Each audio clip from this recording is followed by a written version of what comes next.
내 다리 고쳐주면 1조 원 줄게. 32살 젊은 재벌 회장의 입에서 이런 말이 나왔습니다. 그 앞에 선 건 겨우 12살 소년이었죠. 2년 전 추락사고로 하반신이 마비된 회장.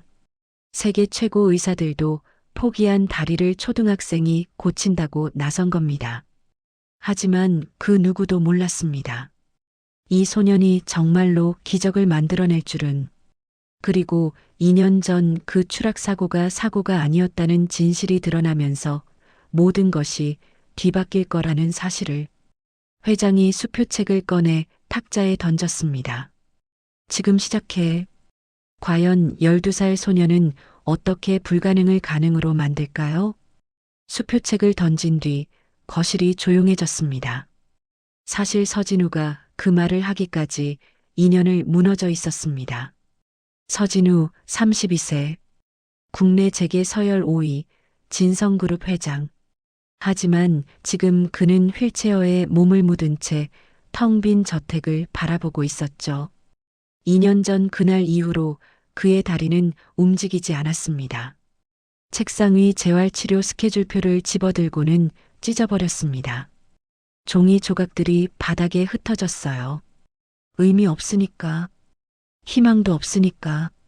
빗방울이 거대한 유리창을 두드렸습니다. 저택은 너무 넓었고 그는 너무 외로웠어요.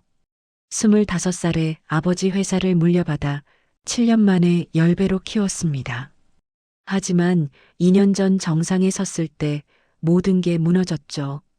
계단 추락, 하반신 마비, 동료 사망, 그리고 지금 회사마저 그를 버리려 하고 있었습니다.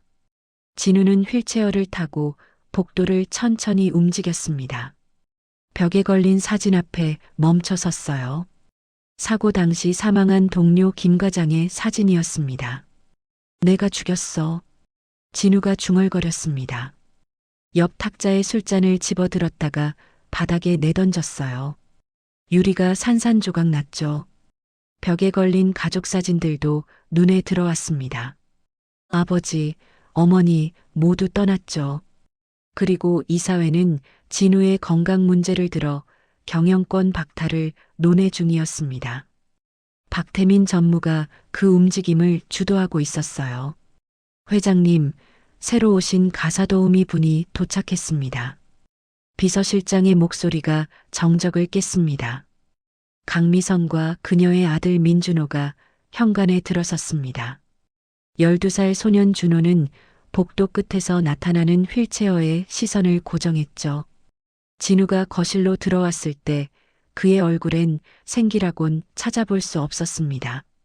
눈빛은 죽은 물고기처럼 흐릿했어요. 이분이 새로 오신 가사도우미입니다. 비서실장이 말했지만 진우는 시선조차 주지 않았습니다. 그때였습니다. 준호가 진우의 다리를 뚫어지게 바라보더니 천천히 다가갔어요. 회장님, 다리 아직 살아있어요. 순간 모든 사람이 숨을 멈췄습니다. 뭐라고? 진우의 목소리는 낮고 위험했습니다. 제가 회장님 다리를 다시 움직이게 할 수 있어요. 진우는 비웃음을 터뜨렸습니다. 내가 고작 12살짜리 꼬마가 세계 최고 의사들도 포기한 내 다리를. 미선이 황급히 준호를 끌어당겼지만 준호는 물러서지 않았습니다. 진짜예요, 회장님. 그 순간 진우의 입에서 놀라운 말이 나왔습니다. 좋아. 한번 해봐라. 만약 내가 정말로 날 이 휠체어에서 일어나게 한다면. 모두가 숨죽여 그의 다음 말을 기다렸습니다. 내 재산 2조 중에서 절반, 1조 원을 주겠다. 비서실장이 경악했습니다. 회장님, 그건. 닥쳐. 준호는 잠시 진우를 바라보더니 고개를 가로저었어요. 돈은 필요 없어요. 그냥 회장님이 다시 걸으면 좋겠어요. 회장님 눈이 너무 슬퍼 보여서요. 진우의 표정이 미묘하게 변했습니다. 약속은 약속이다. 내가 날 걷게 한다면 내 재산 절반은 내 것이다. 하지만 실패하면 너희는 즉시 이 집을 나가야 한다. 준호는 고개를 끄덕였습니다. 괜찮아요, 엄마. 저는 할 수 있어요. 그날 밤 준호는 창밖을 바라보며 중얼거렸습니다. 아빠가 말씀하셨어요. 마음이 다치면 몸도 다친다고. 저택 어딘가에서 진우는 홀로 어둠 속에 앉아 있었습니다. 그의 발가락이 아주 미세하게 떨렸어요. 하지만 그것을 아는 사람은 아무도 없었죠. 다음 날 아침 준호가 진우의 서재로 찾아왔습니다. 회장님, 치료 시작해도 될까요? 진우는 퉁명스럽게 고개를 끄덕였어요. 준호가 진우의 다리 앞에 무릎을 꿇었습니다. 먼저 다리한테 인사해 보세요. 뭐라고? 진우는 어이없다는 표정을 지었습니다. 다리한테 인사를? 말이 되는 소리를 해야지. 회장님, 2년 동안 다리를 무시했잖아요. 다리가 서운해했을 거예요. 준호의 말은 진지했습니다. 말도 안 돼. 다리가 무슨 감정이 있다고? 아빠가 그랬어요. 우리 몸의 모든 부분은 살아있대요. 진우는 한숨을 쉬었습니다. 하지만 이상하게도 거절하고 싶지 않았죠. 좋아. 해보자. 진우는 마지못해 자신의 다리에 손을 올렸습니다. 차갑고 딱딱한 느낌만 전해졌어요. 이제 다리한테 말해보세요. 안녕, 오랜만이야라고요. 진우는 깊은 한숨을 쉬고는 작은 목소리로 중얼거렸습니다. 안녕, 다리야. 순간 이상한 일이 일어났습니다. 아주 미세하게 다리에서 무언가가 느껴졌어요. 따끔거리는 듯한 감각이었습니다. 뭐야, 지금. 진우의 눈이 커졌습니다. 느껴졌어요?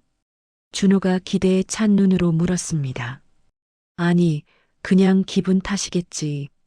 하지만 진우의 목소리는 떨리고 있었습니다. 기분 탓이 아니에요. 다리가 회장님을 기억하고 있는 거예요. 그때 비서실장이 서재로 들어왔습니다. 회장님, 박태민 전무님이 찾아오셨습니다. 들어오라고 해. 38세의 박태민이 들어섰습니다. 그는 진우 아버지 시절부터 회사에 근무했던 원로급 임원이었죠. 도련님, 그동안 안녕하셨습니까? 태민의 목소리는 공손했지만 눈빛은 차갑습니다. 박 전무님, 무슨 일이세요? 이사회 안건이 좀 있어서요. 도련님께서 요즘 경영에 소홀하시니 이사회에서 걱정이 많습니다. 태민의 시선이 준호에게 향했습니다. 이 아이는 누구입니까? 새로 온 가사도우미 아들입니다. 가사도우미 아들이 회장님 서재에? 도련님, 이런 식으로 회사 운영하시면. 박 전무님, 진우의 목소리가 차갑게 식었습니다. 제 개인 생활에 참견하지 마세요. 이사회 안건이 있으면 서류로 보내세요. 태민의 입가에 섬뜩한 미소가 번졌습니다. 알겠습니다, 도련님. 그럼 실례하겠습니다. 태민이 나간 후 진우가 중얼거렸습니다. 우리 아버지가 세운 회사인데 저 사람 아버지가 창업 멤버였다고 날 무시하지. 준호가 진우를 바라봤습니다. 회장님은 7년 동안 증명했잖아요. 능력으로요. 진우는 쓸쓸하게 웃었습니다. 능력? 이 꼴을 보고도 그런 말이 나와? 회장님은 아직 끝나지 않았어요. 다시 일어날 수 있어요. 준호의 말에 진우는 한참을 준호를 바라봤습니다. 넌 정말 특이한 아이구나. 3일 후 태민이 저택을 다시 찾아왔습니다. 이번에는 누군가를 데리고 왔죠. 도련님, 특별한 분을 모셔왔습니다. 흰색 도복을 입은 58세 남자가 나타났습니다. 긴 수염에 염주를 들고 있었어요. 나무 아미타불. 빈도 청광진이라 하옵니다. 청광진은 과장된 몸짓으로 인사했습니다. 지리산에서 30년 수도한 도인이십니다. 태민이 자랑스럽게 소개했습니다. 청광진이 진우의 다리를 보더니 심각한 표정을 지었어요. 회장님 다리에 영혼의 기운이 막혀 있습니다. 손으로 허공에 뭔가를 그리기 시작했죠. 이건 전생의 업보입니다. 빈도가 7일간 기도하면 기운이 뚫릴 것입니다. 진우는 반신반의했지만 뭔가 신비로워 보였습니다. 비용이 얼마나 드나요? 청광진의 눈이 번쩍였습니다. 300만 원이면 됩니다. 아, 도련님께는 200만 원에. 그때 준호가 거실로 뛰어들어왔습니다. 거짓말이에요. 준호의 외침에 모두가 돌아봤습니다. 뭐라고? 어린 것이 감히. 청광진이 소리쳤습니다. 아저씨 수염 가짜예요. 그리고 도복 안에 다른 옷 입고 있잖아요. 청광진의 얼굴이 하얗게 질렸습니다. 무슨 헛소리를. 손을 휘두르다가 수염이 떨어졌습니다. 바닥에 수염이 떨어지자 모두가 경악했죠. 이건. 청광진이 당황하며 수염을 주었지만 이미 늦었습니다. 도복깃이 벌어지며 안에 입고 있던 편의점 알바복이 보였어요. GS25 로고가 선명했습니다. 저건. 태민도 당황했습니다. 진우가 냉소를 지으며 말했습니다. 박 전무님, 이게 뭡니까? 도련님, 제가 정말 몰랐습니다. 이 사람이 진짜 도인이라고. 진우가 청광진에게 다가갔습니다. 휴대폰 좀 보여주시죠. 청광진이 주춤거렸지만 진우는 이미 바닥에 떨어진 휴대폰을 집어들었어요. 검색 기록을 확인했습니다. 도인 말투 연기법, 수염 붙이는 법, 지리산 배경 사진. 진우가 화면을 모두에게 보여줬습니다. 그리고 이건 뭡니까? 송금 내역이 떴습니다. 박태민에게서 100만 원을 받은 기록이었죠. 당장 나가. 진우의 목소리는 얼음같이 차가웠습니다. 도포 좀. 청광진이 도복을 챙기며 허겁지겁 도망쳤습니다. 박 전무님. 진우가 태민을 똑바로 바라봤습니다.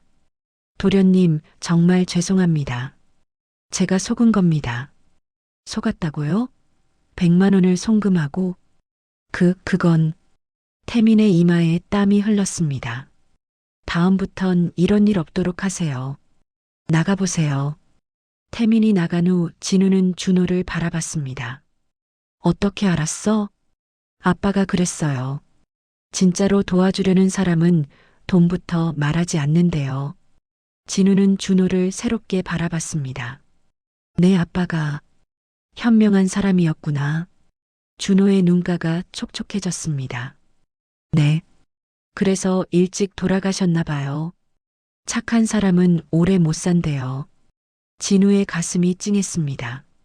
사이비 사건 이후 진우는 준호를 더 신뢰하게 됐습니다. 준호야, 내 아빠가 어떤 분이셨어? 진우가 조심스럽게 물었습니다. 준호는 가방에서 낡은 노트를 꺼냈어요.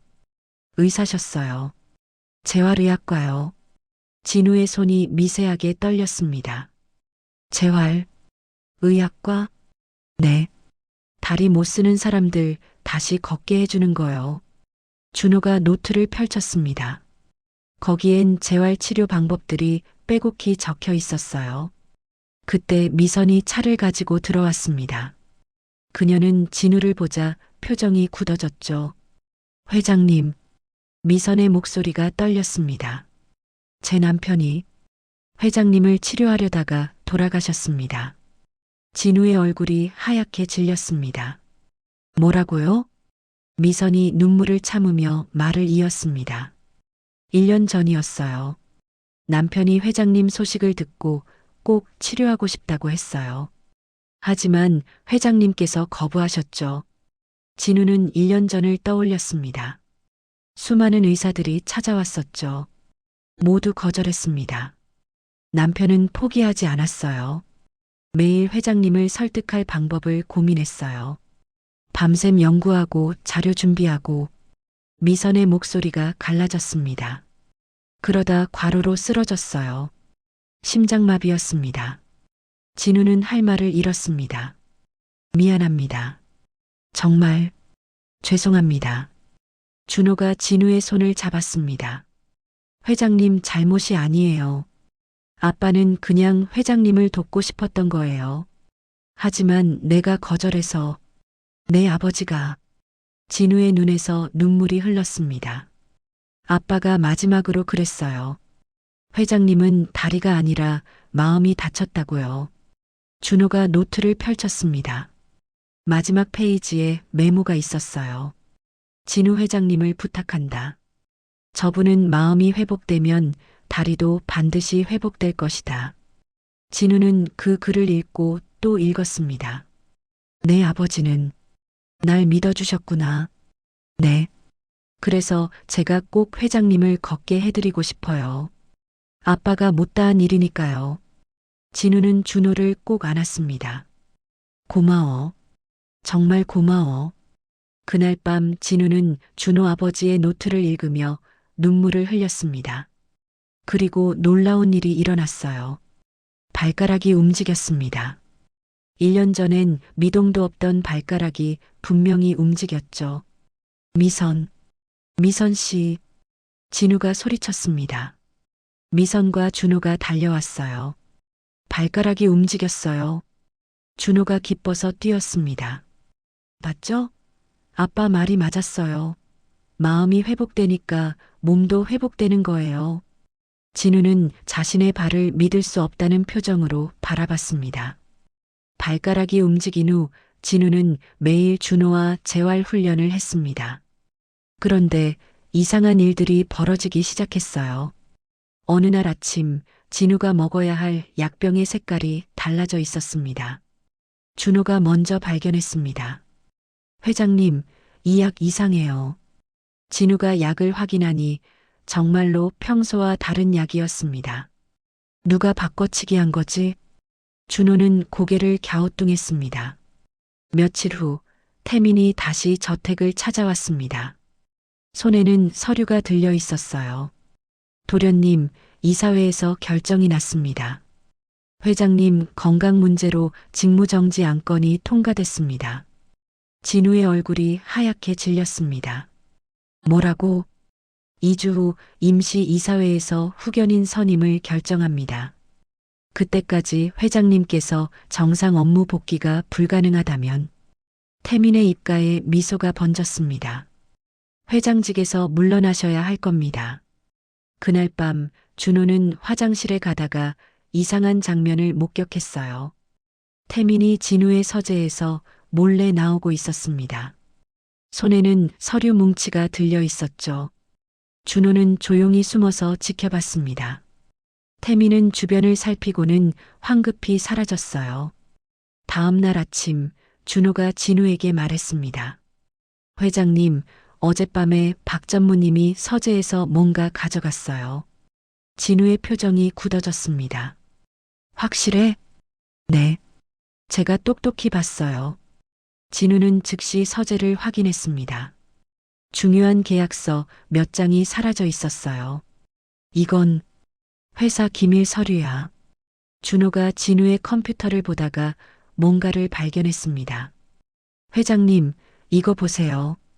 컴퓨터에 CCTV 파일이 저장되어 있었어요. 며칠 전 복도 영상이었습니다. 영상을 재생하자 충격적인 장면이 나왔습니다. 태민이 약병을 바꿔치기 하고 있었어요. 저 자식? 진우의 얼굴이 분노로 일그러졌습니다. 그때 태민이 다시 저택에 나타났습니다. 이번에는 경비원 2명을 데리고 왔어요. 도련님, 가사도우미 계약 해지 통보입니다. 이사회 결정입니다. 태민이 서류를 내밀었습니다. 치료 효과 없음. 회사 기밀 보안 문제. 즉시 퇴거 조치합니다. 안 돼. 진우가 소리쳤지만 휠체어에서 일어날 수 없었습니다. 준호와 미선이 짐을 싸기 시작했어요. 회장님, 괜찮아요.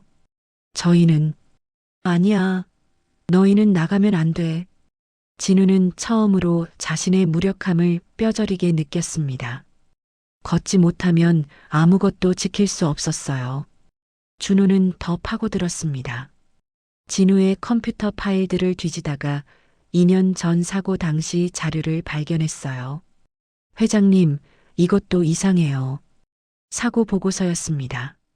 하지만 뭔가 조작된 흔적이 있었어요. 이 보고서 누가 작성했지? 작성자가 박태민이었습니다. 그날 밤 진우는 비서실장을 불렀습니다. 2년 전 사고 때 정확히 무슨 일이 있었는지 말해봐. 비서실장이 망설이다가 입을 열었습니다. 사실은 그날 박 전무님이 회장님과 함께 계단에 있었습니다. 진우의 눈이 커졌습니다. 당시 산업 스파이 사건으로 회장님께서 박 전무님을 추궁하셨죠. 그리고 회장님께서 계단에서 떨어지셨습니다. 목격자는 없었지만 저는 항상 의심했습니다. 진우는 주먹을 꽉 쥐었습니다. 왜 진작 말하지 않았어? 증거가 없었습니다. 그리고 박 전무님이 저를 협박했습니다. 진우는 분노로 떨었습니다. 준호야, 내가 맞았어. 태민이 나를. 준호가 진우의 손을 잡았습니다. 이제 진실을 밝힐 수 있어요. 다음 날 태민을 불렀습니다. 박 전무님, 2년 전 사고 얘기합시다. 그날 계단에서 당신이 함께 있었죠? 진우가 CCTV를 틀었습니다.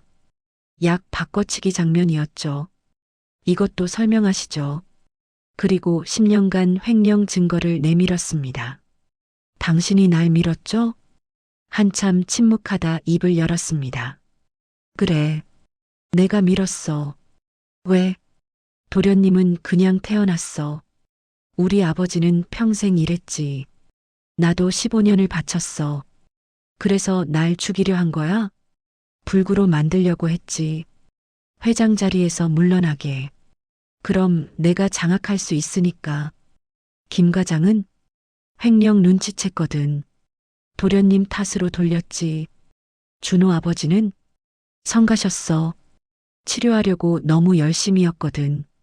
방해했지. 어떻게? 쉬었어.